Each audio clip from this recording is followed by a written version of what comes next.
What's up, ballers? We are here with a little bit of a different video today. So, for those of you that keep track of like the whole NBA 2K community, you know, yesterday, a guy named Christopher London dropped a video reacting to the top 75 players that ESPN dropped.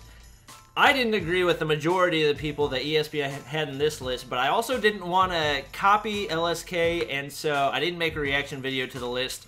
But then I saw Sports Illustrated actually has their own top 100 basketball players list, and Kemba Walker is number 29. Now, I don't think he should be a lot higher than 29, but I felt like Kemba should be a little bit higher. I started looking at the top 30, and by number like 20 or 19, I was just absolutely livid. So I figured it'd be fun to take a look at the, let's see, 51 through 100 right now, and then we'll probably have another video with like 26 through 50, and then another one with like 1 through 25. So I have not looked at this at all. I literally only looked at a few from the top 30. We're going to see who they've got at their top 100 players in the NBA. Okay, so at 100 they've got D'Angelo Russell. It's hard for me to tell whether or not yet this is a good pick, mainly because I haven't seen anybody else on the list. I feel like he should be higher, but maybe that's accurate. Next up, Kentavious Caldwell-Pope. Alright, I guess that's fine. 13 points per game, 3 rebounds per game.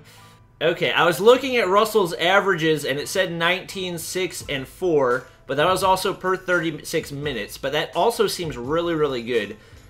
Maybe we got better players ahead. It seems like, okay, Patrick Patterson? What? Patrick Patterson is better than D'Angelo Russell.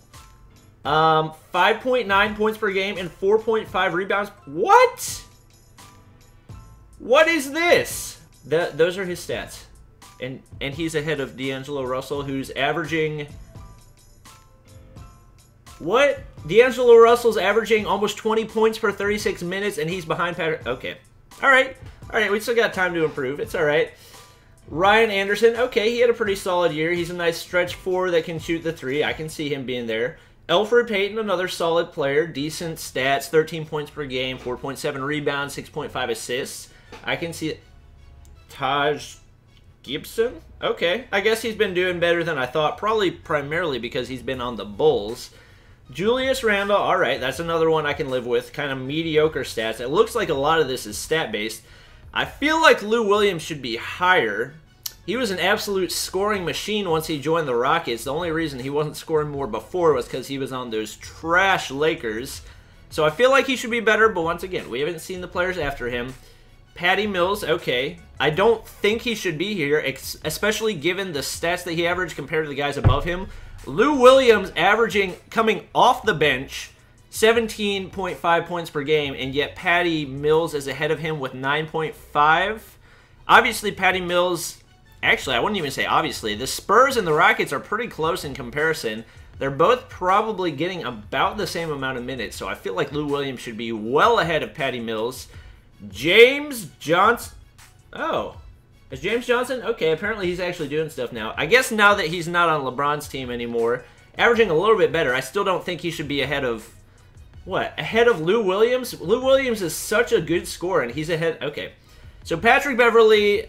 This might be a little misleading because he only averages 9.5 points per game, but he is a lockdown defender. So I will give him the 90 spot. I can definitely see him being right here.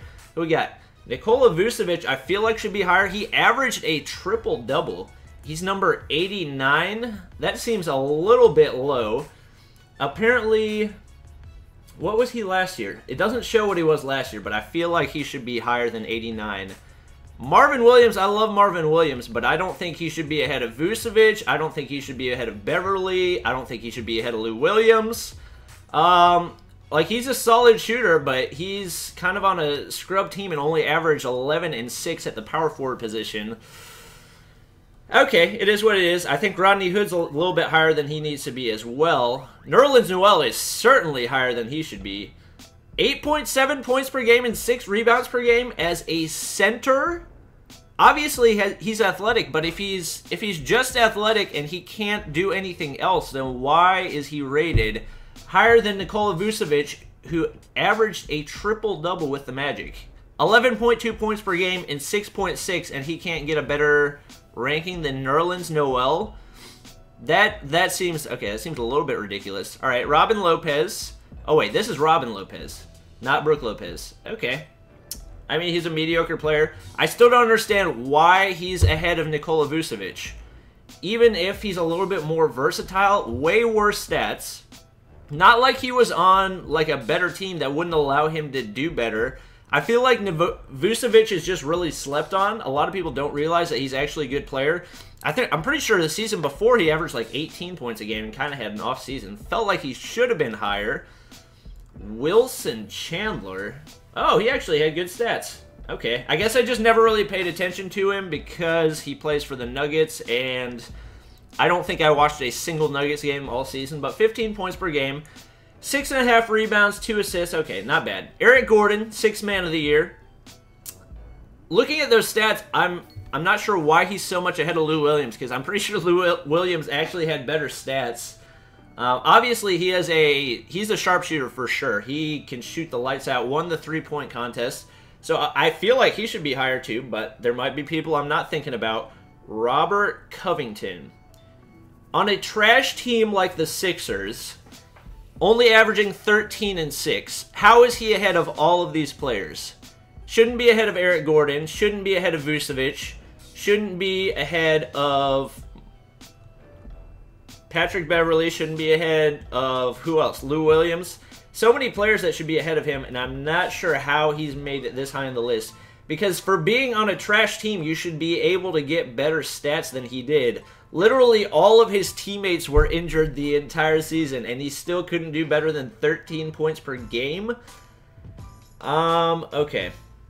Alright, we'll keep going. Tobias Harris. Oh, he had a pretty good season too, 16 and 5. Not bad. All right, I'll give him that spot. I'll say he can have the spot. There are guys that should be higher than him, but not a terrible pick. Jonas Valanciunas. Oh wow, he almost averaged a double-double as well, so not too shabby. Didn't really do a whole lot in the playoffs, but once again, these are 80 and above players, so not really super controversial ones. We'll probably get to more controversy the lower that we get. Okay, Markieff Morris, he had a pretty good season too. I didn't realize how many mediocre players there are in the NBA. They get like right in the middle of 20 or 10 to 20 points per game, 6 rebounds. It seems like all these guys average the same stats. I would think that the players on better teams would be lower on the list, or actually I guess higher on the list. It seems like lower because we're scrolling down, but it would be higher on the list simply because they would have more players to share the stats with, but there could be many arguments for these players that I'm not thinking of. Reggie Jackson, considering he had a leading role on his team, I felt like he should have been better. Let's see. Jackson doesn't belong in the NBA's top 200. Okay, this man, there were 30 games that he was out, and he's ahead of all those players. And he only played 52 games. He's ahead of all those players and doesn't have better stats than any of them. I understand he has the capability of being right here, but based on where he was last season, he definitely should not be at this spot. Okay, Victor Oladipo, I feel like... Actually, he should have averaged better considering... I guess Russell Westbrook did kind of ball hog him all season. That's okay. I'll put Victor Oladipo there. Did get traded to the Pacers, so he's probably actually going to do better this season. Should have fairly higher stats. Dennis Schroeder, I think... Okay, Dennis Schroeder definitely needs to be higher on this list. 17.9 points per game, 6.3 assists, 3.1 rebounds, and next season there's a good chance he's going to be an all-star in the East because he literally has no teammates. He lost all of his former all-star teammates. Lost Kyle Korver, lost Al Horford, lost Paul Millsap, lost Jeff Teague. Literally, he's got the entire team on his back, so he's going to take over the season. He definitely needs to be higher than a 76. I would say for sure, almost for sure, he's going to be an all-star this season. Danny Green, come on now. 7.3 points per game, 3.3 rebounds, 1.8. Why is he even ahead of Patty Mills? Okay, Green plays in a way that draws a lot of attention to what he cannot do. Okay, so why is he this high on the list? Coaches can swing him freely to cover perimeter players of all kinds. Okay, so he's a decent defender. And he's at 75 ahead of all these players. Literally everybody before him, I'm pretty sure has better stats than he does. And somehow he made it in at 75. He can't create his own shots. All he does is a catch-and-shoot player. So I'm a little bit confused by that one. I think he's way out of place on that one. Okay, guys, so I went back and did a little bit of a fact check. Danny Green actually did make the All-NBA defensive team this year. The thing is, he shouldn't have made the team. Avery Bradley, no question, should have made the team over him. So obviously he's a good defender. I still don't think he deserves the spot that he got, but I will give him a little bit more credit considering he did make the All-NBA defensive team this year. Dwayne Wade, okay, we got to give some respect to the elderly. Dwayne Wade obviously on the way down by 18 points per game. Still getting buckets, decent assists, decent rebounds. I'll give Dwayne Wade 74. Dwight Howard, feel like he should be higher given he averaged well over a double-double. Obviously, he's not what he used to be, but 73 feels a little bit disrespectful. 13.5 points per game and 12.7 rebounds per game. Feel like it should have been higher. I feel like he's also going to do really well with the Hornets this season. That's what I'm really hoping for.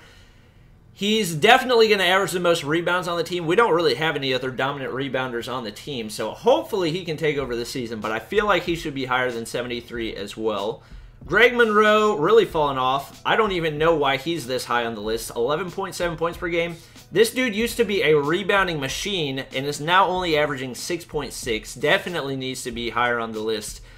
I don't think he should be ahead of Dwight Howard because he's fallen off even more than, well, maybe not more than Dwight Howard has, but he's fallen off a lot. Then we got Dirk. Okay.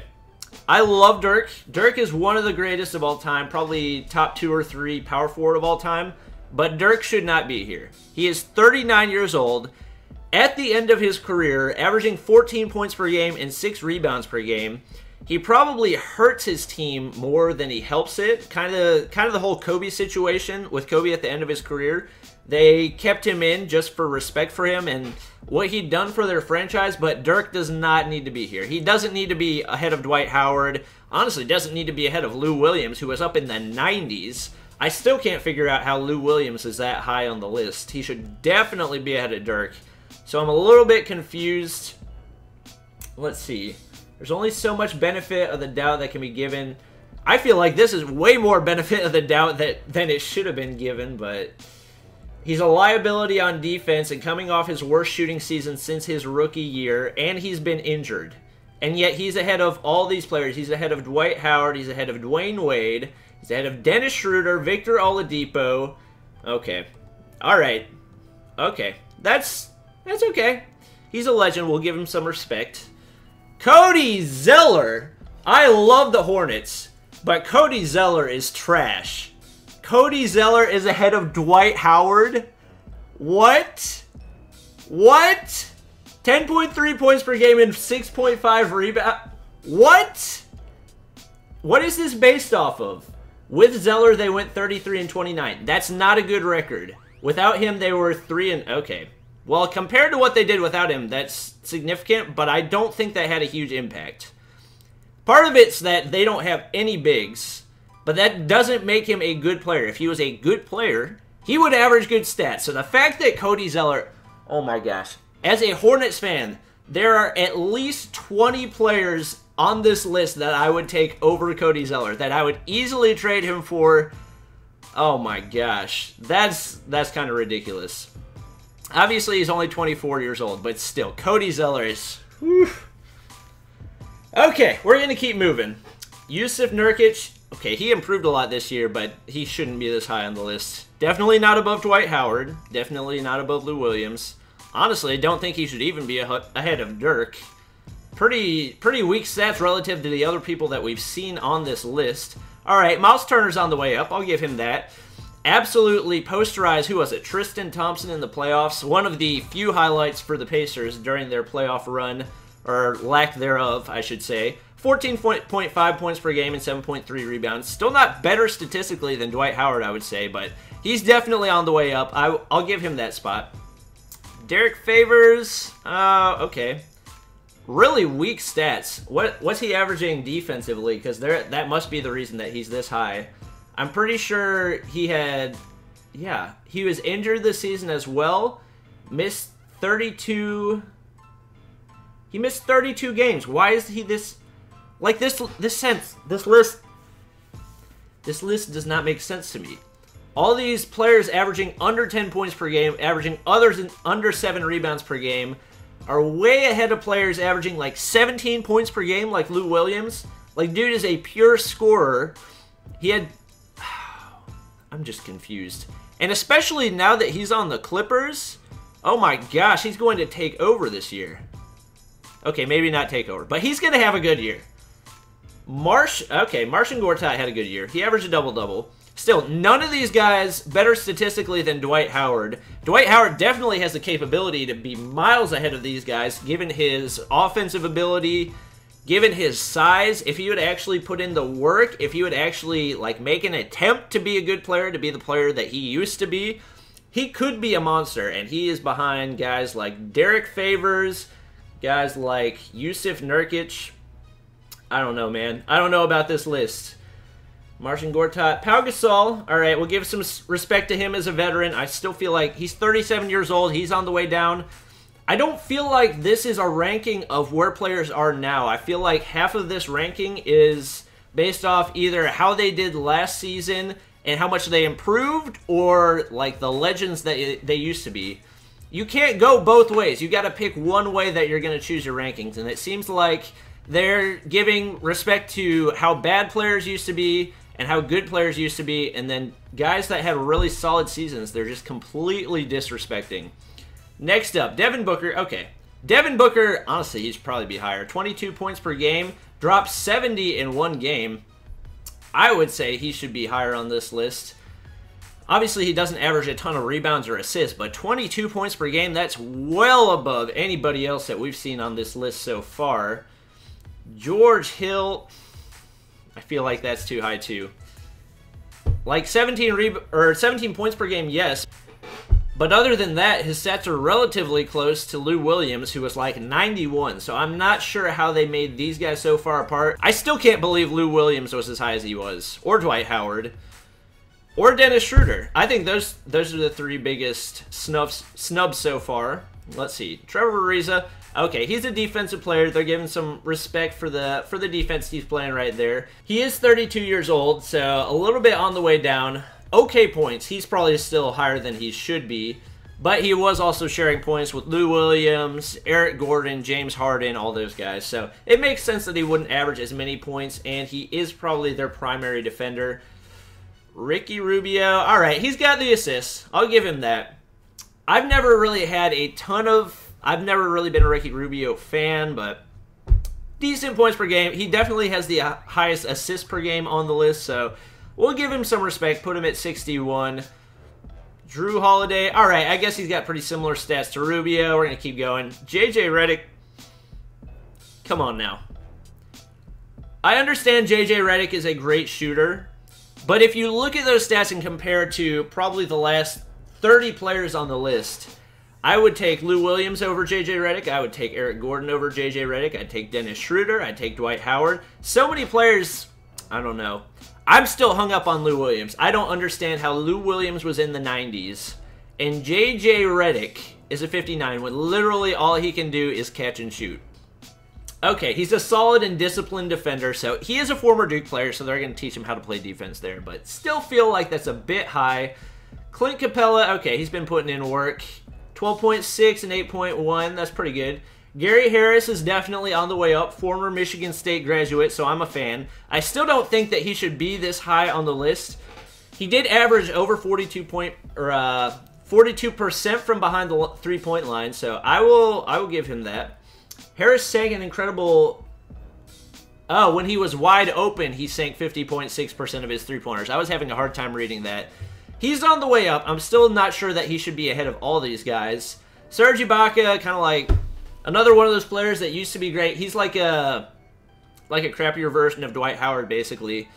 Except he can actually do something outside the paint. Like he used to be a defensive monster and an offensive beast like Dwight Howard. Now he's just kind of got soft. They both got soft, but I still think Dwight Howard should be ahead of Serge Ibaka. Let's see, who we got? Okay, Jeff Teague. He played pretty well last season, and I think he'll have an even better season this season because he's on the Timberwolves, who have improved a ton. He could actually have a big season this season, so I will say Jeff Teague's probably at the right spot on that list. Avery Bradley, one of the better defenders in the league. Given those stats, dang, he averaged 6.1 rebounds per game as a shooting guard. I guess there wasn't a whole lot of rebounding happening on that Celtics team.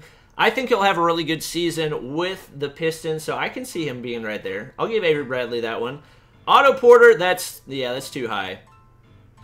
That's definitely too high. He's also gotten paid way too much. 4-year, $107 million max contract for a player that averaged 13, 6, and 1. I feel like they gave him this ranking just because of his contract. I don't feel like his stats warrant it. Okay, he can play defense, and he has been really, really consistently healthy, so I can see Otto Porter being right here. All right, then we've got Tristan Thompson, probably, or at least last season. Last season, he was probably the most overpaid player in the NBA. Really, all he does is rebound and play defense. 8.1 points per game is pretty weak. I don't know. I think that's still too high. There are so many players that I would have above him that we had that got completely snubbed on this list. Lou Williams, I still can't get over. Dennis Schroeder, Dwight Howard. I don't think Tristan Thompson should be this high. I feel like the reason he's this high is just because he was on a championship team. And then at 51, the last player on our list, Andre Drummond. Yep. Okay, I'll give Andre Drummond that spot. He really kind of fell off too.